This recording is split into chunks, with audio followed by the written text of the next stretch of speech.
Pelaksanaan Pemilu 2024 tinggal menghitung hari, tepatnya pada 14 Februari mendatang.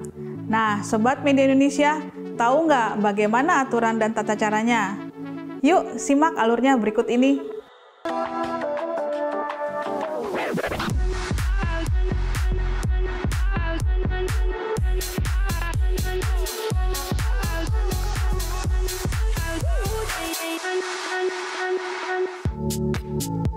Pemilih yang akan mencoblos di TPS pada hari pemungutan suara perlu memastikan bahwa mereka membawa dokumen utama yang diperlukan.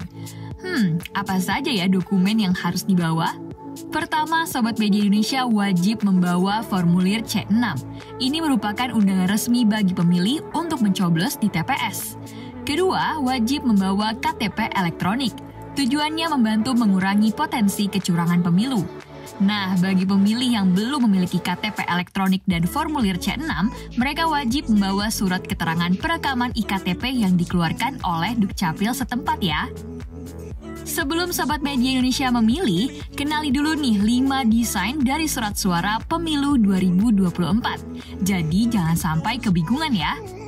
Surat warna abu-abu untuk memilih calon presiden dan wakil presiden. Surat warna kuning untuk memilih anggota DPR RI.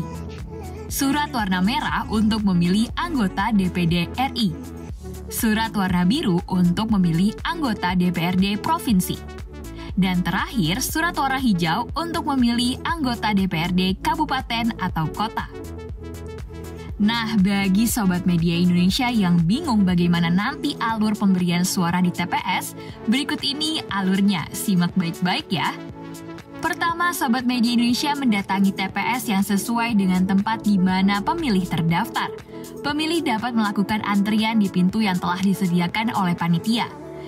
Kedua, Sobat dapat mengisi daftar kehadiran dan memperlihatkan identitas serta surat pemberitahuan model C6.